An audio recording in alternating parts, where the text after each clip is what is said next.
Welcome to Offscreen. This week we're reading The Claim by Damien Chazelle. Father with a criminal past must save his kidnapped daughter, even as he fights the claim of another couple who insists the girl is theirs.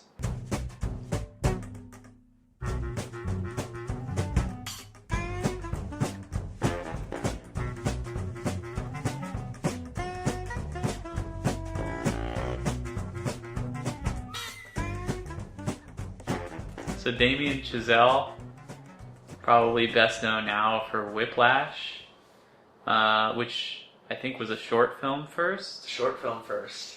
And controversially, he was nominated in the Best Adapted Screenplay category, not the Best Original Screenplay category. Because even though he adapted it from himself. He adapted, the feature-length Whiplash from his short film. That is messed up. Yeah, it's weird. You said there was some kind of breaking news about him? Yes. Well, breaking as of several days ago. He has a new project in the works. Ryan Gosling and Emma Stone are being sought for the leads. It's called La La Land, and as Deadline describes it, it's an old-fashioned musical set in contemporary Los Angeles and centers on a love story between a jazz pianist and an aspiring actress. Okay. So that's weird to me. I feel like the script that we're reading for today, super dark. Mm-hmm. Whiplash, kind of dark. And then he's doing a musical. Right.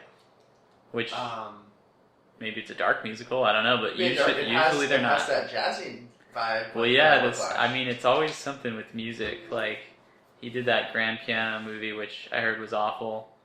Which he just wrote, he didn't direct. Well, yeah. I don't know if there's anything else. Do we want to say anything else, or should I just... Just maybe that you've seen Whiplash, I haven't. I forgot you still hadn't seen it. I haven't seen that now. Yeah, I did really like it. I saw it twice. It's very simple, which I liked. Which I'm only saying because this script was not simple, I felt like. It was rather complicated. Whiplash was also like super character driven, and this one, again, the script for tonight, not so much. So he's just kind of all over the place. But yeah, I really liked Whiplash. Okay. I hope I'm not showing my hand too much about how I feel about this screenplay. I don't think so until you just said I really liked Whiplash. This script was nothing like Whiplash. But let me read the summary, which this is not like a official summary by any means. I don't know if that's worth saying. I just wrote this. Yeah. All right. 28-year-old Harry Novak is an underemployed auto mechanic living in Los Angeles. When his 4-year-old daughter Sophie goes missing, an Amber Alert is issued. A well-off couple in San Francisco recognizes her photo in the news immediately. The Hollanders lost their daughter Ren 2 years ago, and she had the exact same birthmark on her neck. As suspicions turn to Harry, even Sophie's supposed mother, Ramona, denies knowing him. Before police can arrest him, Harry goes on the run, determined to get to the bottom of things and, most importantly, to find his daughter. Over the course of several narrow escapes, both from the police and from a hired killer, Harry uncovers a complicated web of tragedy and corruption, which ultimately leaves Ramona, Harry's ex, dead at the hands of an officer hoping to cover his own tracks. As it turns out, Jake Hollander, a wealthy San Francisco lawyer, paid off an LAPD officer to kidnap Sophie. He'd hoped to find a similar enough-looking child to trick his distraught wife into thinking they'd found their own missing daughter. And in one final twist, we learn that Sophie was, in fact, their missing daughter after all. So here's what really happened. Harry's ex, Ramona, accidentally drowned their child while Harry was doing a stint in prison back in San Francisco. In an effort to spare him the heartbreak, Ramona kidnapped Ren. It was only later that Jake Hollander unknowingly kidnapped her back for the same reason. Jake is arrested accordingly, and at last Harry is reunited with Sophie. On their first night back home in LA, he gets a message from Ellen Hollander. She's all alone now, but if there's anything she can do to help, she just wants what's best for Sophie. And then the very end, the very last line, Harry calls her back. ... Whatever that means. I guess we'll get into our interpretations of that later. So that's the gist of it. I thought it was a page turner. It read quickly. Yeah, I definitely. enjoyed that about it. Yeah. There were some like really shocking, surprising moments. Some of the twists really got me. What do you mean they got you? They got me. I wasn't expecting them. Okay, yeah, that's fair. You know, like particularly, I guess page 69. I remember you texted me when you read that. It's late at night. Now wait, can I guess? Because I didn't look it up at the time, but can I guess what part that was? Really, you don't know? Well, yeah, of course. Was it the part where the cop shoots Ramona? Yeah. Yeah. Yeah, because this cop, Walters, yeah. He, for the entire screenplay before that, he's painted as this very sympathetic dude who is trying to look out for Harry, kind of on his side, while the other main cop, Vargas, is more of the bad cop and the good cop, bad cop dynamic. So suddenly he goes and he questions Ramona.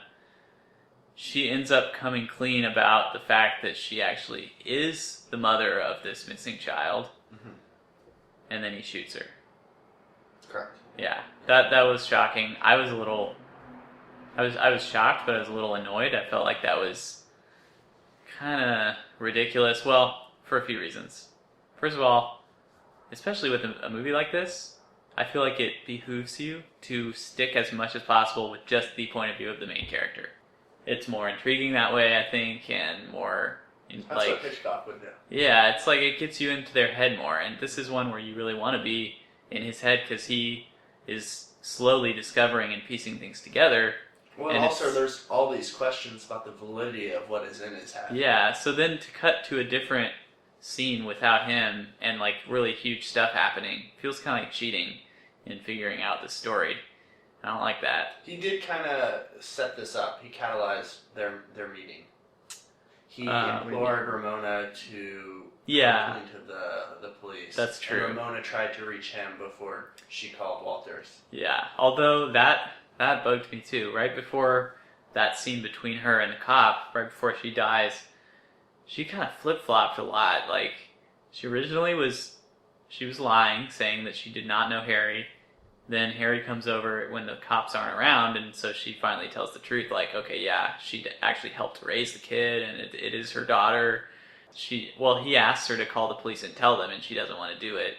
And then, for some reason, she decides she does want to do it again. She went back and forth too many times, I guess. Yeah, I kind of feel that wavering is a little bit legitimized by the fact that it actually isn't her daughter. It isn't Harry's daughter. She kidnapped the daughter. But we don't know that yet. We don't know that, but she knows that's that. That's a good point, I guess. But by going to the police and saying it is my daughter, she is taking the child back away from their rightful parents. Yeah. And it's probably something she felt guilty about for a long time. Yeah, I suppose. You know what I still don't even know for sure, even by the end of this? Do the cops, the cop, Walters, who was paid to kidnap this kid basically, does he even realize he's kidnapping the same kid that was originally kidnapped? I don't think he does. I don't think he knows that. I think it's only Harry that really figured that out. Yeah, Walters isn't aware that he's actually re-kidnapping this kid. Re-kidnapping. This kid has had such a tough life just in 4 years. The kid's kidnapped twice. Messed up. She behaves in a surprisingly normal way for a kid that has been kidnapped twice. Kidnapped on average every 2 years of her life. Yeah. But it's not. You kind of brought up another thing that I kind of had a problem with. It isn't just that Walters was paid by Jake to find a child and kidnap the child. Yeah. It was Walters that initiated this. He saw the child, and he went to Jake. Really? Where did it say that?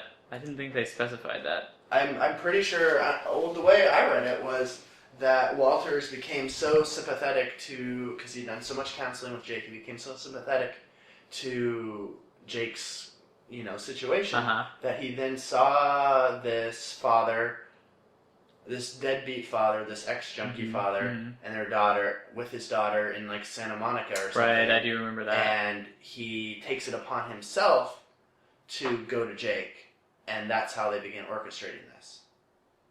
That was pretty messed up. It's really messed up. It's very out I don't feel that I find it somewhat implausible that someone that's capable of, like, on the one hand, like empathizing with a person that's lost a child to go ahead and take a child from another person. I didn't even think about I don't that. think that works at all on a character level. That's pretty diametrically opposed. Like, yeah. Wow, that must be so hard for you to have lost a kid. Here, let me take someone's kid to help you with that. Right. It's not consistent. No.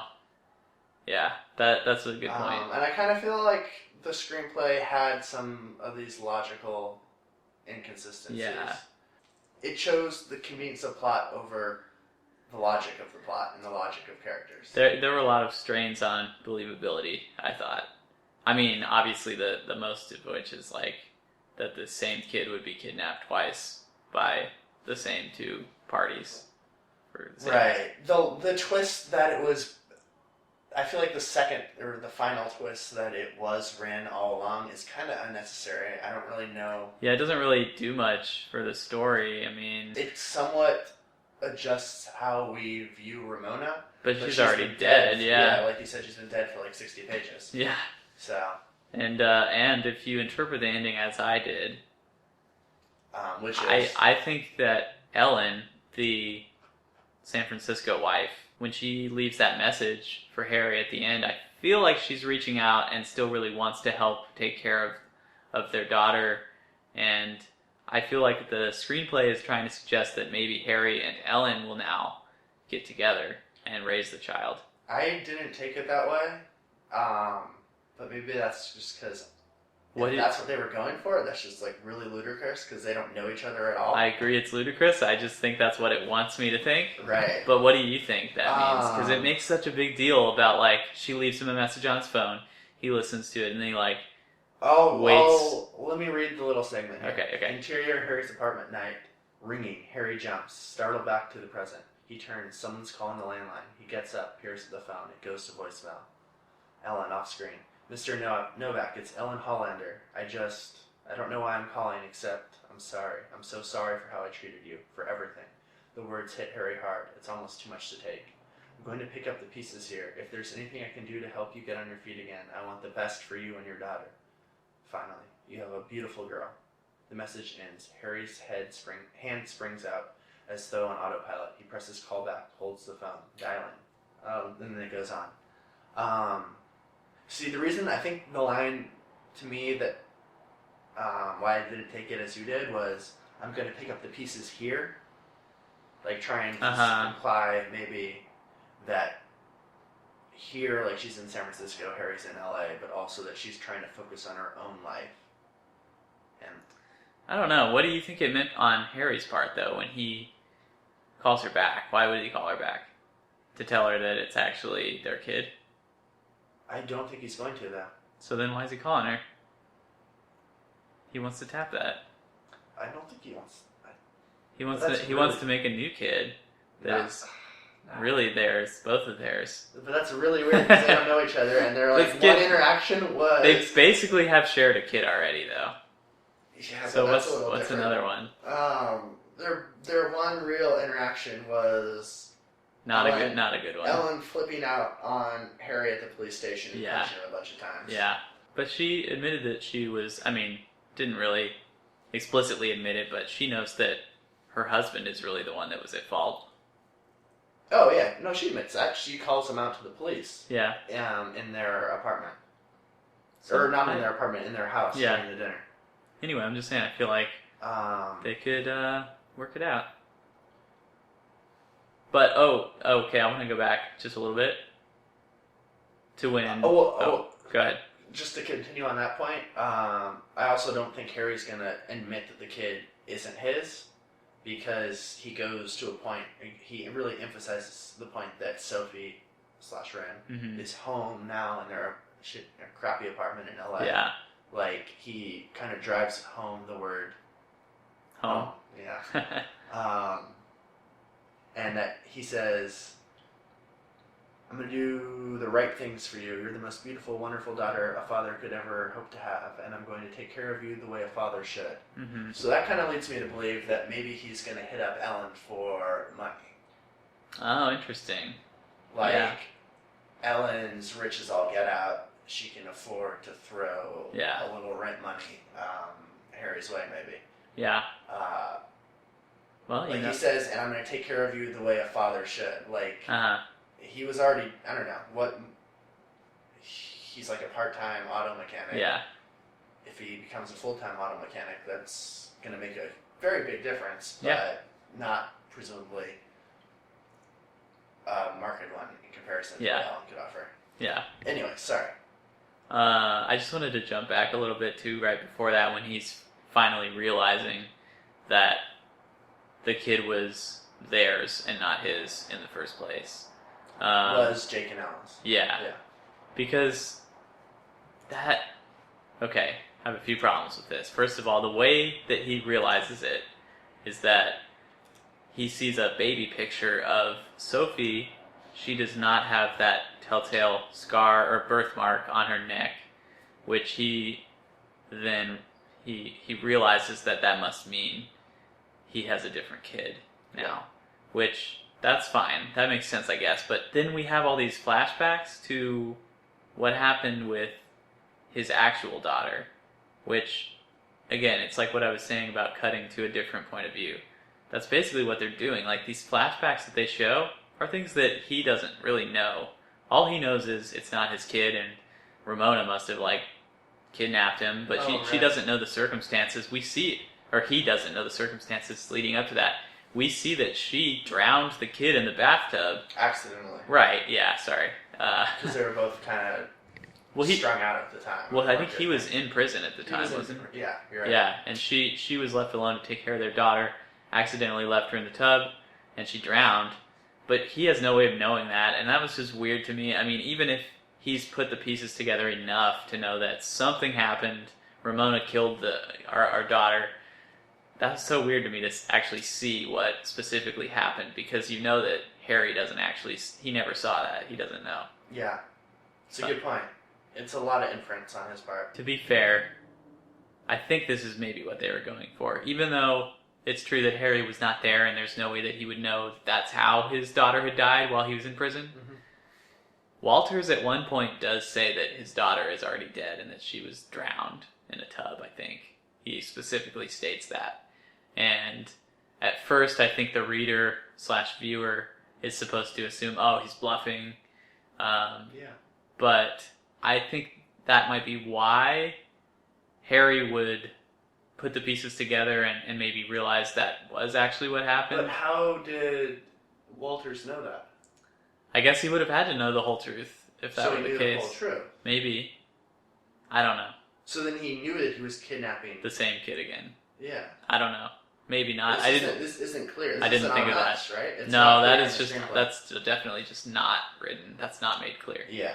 Yeah. And a lot has been made about the appearance of Sophie/Ren, and specifically the birthmark. Yeah. I find it a little implausible as well that no one would have pieced that together. There's an Amber Alert out there talking, about the birthmark. Like, not only does Harry not realize until afterwards that this is not the same kid that he was the biological father of, but even when the actual biological parents have her, the mom is very doubtful at first that this is their kid. Right, because the kid doesn't recognize or remember them at all. Yeah, but that also I thought was a little weird. I don't know kid stuff. I feel like 2 years old is pretty young. Okay. And that's when she last saw her mom. I don't know how you could not be certain that is your actual kid if that is your actual kid. Yeah. I don't know. Well, but I mean, even on this is probably within the first 10 or 15 pages, Harry and Sophie, let's just call her Sophie all the time, because that's what the screenplay does. And also Ren is an ugly name. Ren's a bird. It's nice, it's pretty. But as a name? No. Well, it's because you don't like names that are also I wasn't even thinking of that. I was thinking of Ren and Stimpy. That's not how it's spelled. But it's the same sound. No, Ren's entirely different. It's a lovely bird. Look at this.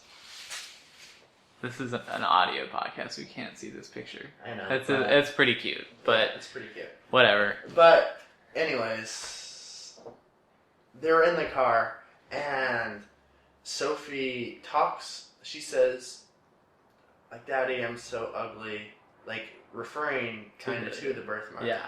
Or at least it's clear to the audience, the reader, that it's referring to the bookmark, because the birthmark had previously Sounds like you're saying bookmark, yeah.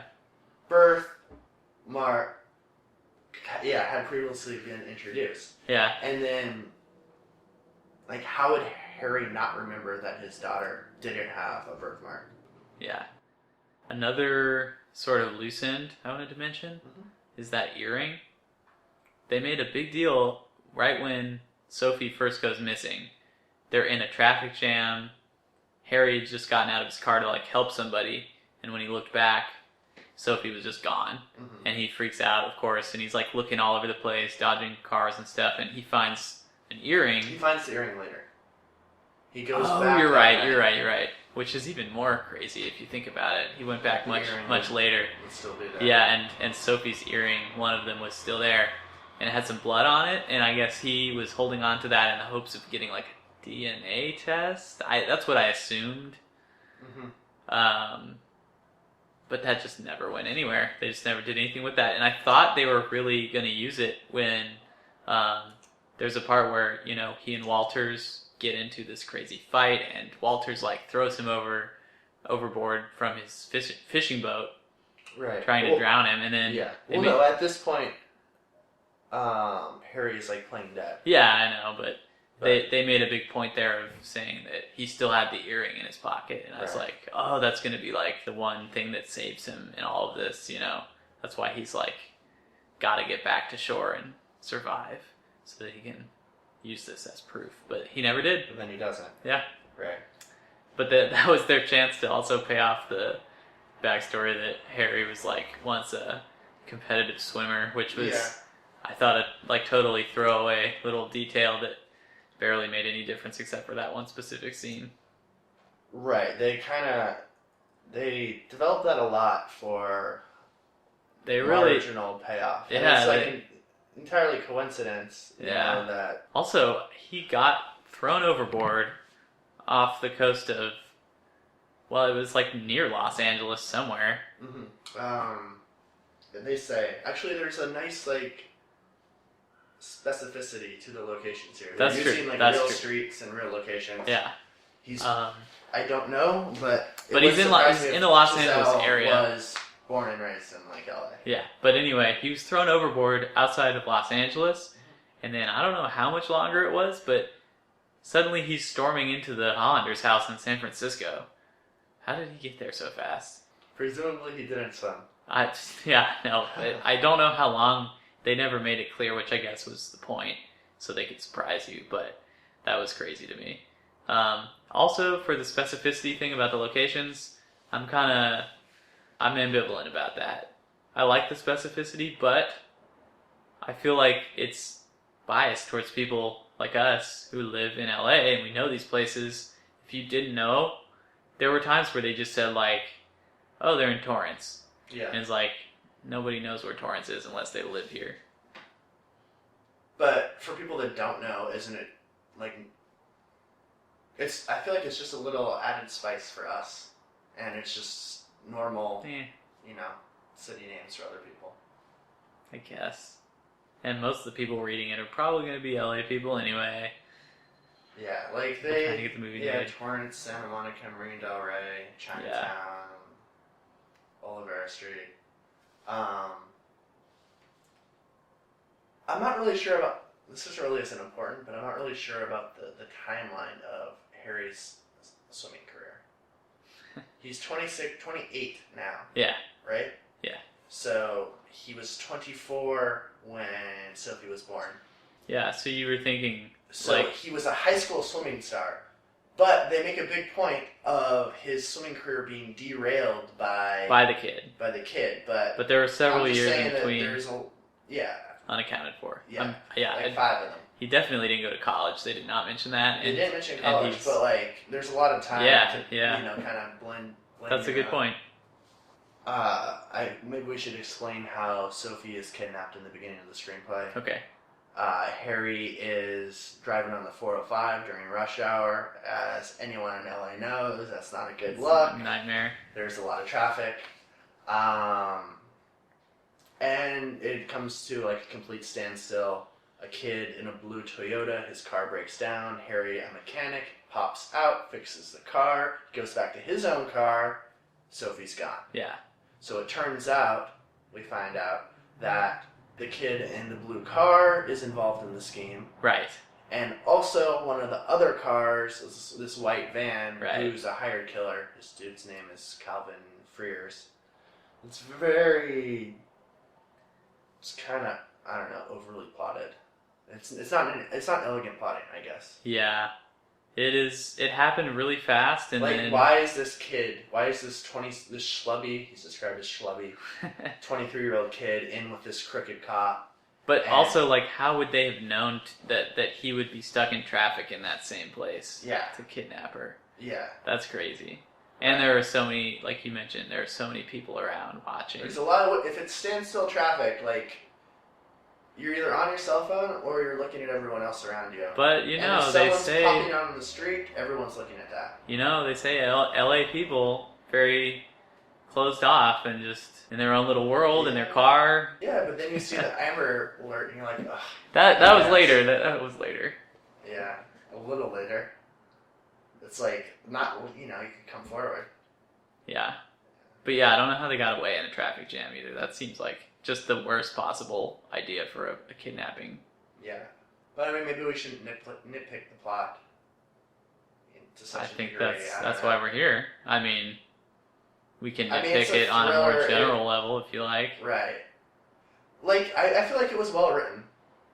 Like, I don't know, I like the dialogue was good. Yeah. I was expecting more because of Whiplash. I was a little disappointed. Was the dialogue great in Whiplash? Yeah, lots of really good insults. Okay.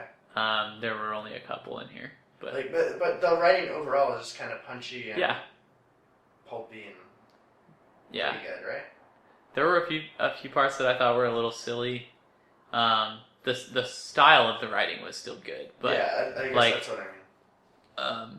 There was a chase scene at the beginning of Act 2 when he's running from the cops who were just trying to arrest him, and they run through like a supermarket, and they spend, I thought, way too much time really explicitly detailing how he is standing on the opposite side of the same shelf as the cop who's looking for him, and like it goes back and forth between the two of them so long just for them to brush past each other, and he just runs again and gets away. No, I agree. There's a part, okay, this is just one tiny little thing, but I thought it was hilarious. On page 92, I don't even remember who this guy is. He's just a tiny side character with one line. His one line is no, and it says thick Mexican accent. Just for the word no, that's all. The parenthetical is like 5 times longer than all of his actual speaking part. What is no in That's another thing. It's like no Spanish, is no in yeah. Spanish. Or in English and Spanish. Slightly more like punctuated, like no. That's how I would say it. Yeah, another thing that kind of annoyed me, this is towards the beginning of the screenplay, Harry is called to the police station. He really struggles to explain the timeline. He actually never even really gets out the timeline of what happened. They badger him about the break-in that happens in his house in the first scene that he doesn't report. That was frustrating to me. And, I mean, he isn't able to just explain his point of view. And it builds drama and it creates plot. It creates twists and turns. Yeah. But I feel like situations where the protagonist struggles to explain what he means to other people, they're just really frustrating for me. Yeah, that's not a fun conflict. And it's not, I don't think it's giving the story enough credit because it's kind of a cop-out. Like, right. I think, exactly. That's how I feel. If you have a scene where they're asking his whole story, then let him give it. And if the story doesn't work, that's your problem. You gotta fix that. Because, it was dumb that he had a perfect opportunity to explain. And I mean, still, he probably still would have gotten in trouble anyway. He definitely would have. But it's a shortcut. It's a writing shortcut. Yeah. You're contriving this so that you don't have to come up with a clever, foolproof reason Yeah. for the situation. You can instead finesse one out of miscommunication. Yeah. But you know what also?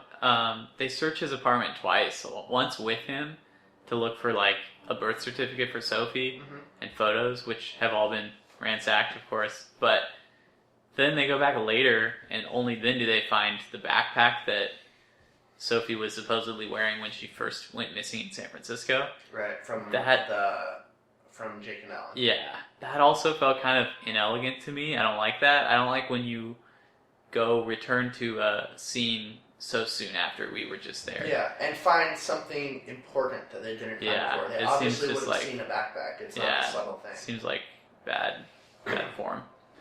There's something else I was going to say. Oh, I was going to say, when they're interviewing, or I guess it's shortly after they first interview Harry, the police, they bring in like this expert profiler type guy. And he posits, he says maybe it's a case of reverse Stockholm syndrome, where Harry kidnapped this girl and then grew attached to her, and so convinced himself in his mind that this was actually his daughter. Right. That almost would be a better explanation. I like that. That's interesting. That's pretty fascinating. They spend a good amount of time making us question whether or not Harry is telling the truth, whether or not he knows he's telling the truth. Yeah. And I think this goes back to your other point. It kind of makes it even more of a betrayal when they switch away from his perspective. Yeah. Because we've become invested in the truth or non-truth of his point of view, of his mind. Yeah. So to leave that is it's messed up. It's messed up, man. So what are our criteria? And we have pass, consider and recommend. Pass, consider, and recommend. Both for the script and for the writer. Correct. What do you say? I mean, I guess it would be foolish at this point to not say at least consider the writer. Let's say you don't know who he is. As he's gone on to be nominated for Academy Award, but I feel like it's not a stretch though to say consider the writer. This screenplay isn't perfect. It's far from perfect. Yeah. And as we discuss it, there's more and more problems with the plot, with the characterizations. But it read well. It read fast. There were some genuinely surprising moments. I guess I would agree. I would say consider on the writer. Maybe like more of a mild consider. Okay, and pass on the screenplay for me. I would put pass. And I feel like that's the same thing I said last time, and I don't want to keep doing that because there's only 3 options. You're gonna end up doing it. I know, but that seems like the cop out, and I maybe I'm just being too optimistic because I always feel like, okay, well maybe this script isn't great, but you can do better next time. I want to believe that they can always write something better. So you want to give the writer the benefit of the doubt? Yeah, maybe I'm biased because I would want that same benefit of the doubt, but. Okay, so is that a wrap for Off Screen? Do we have anything else we want to say about the claim? No? I think we did pretty well. Yeah, I think we're good.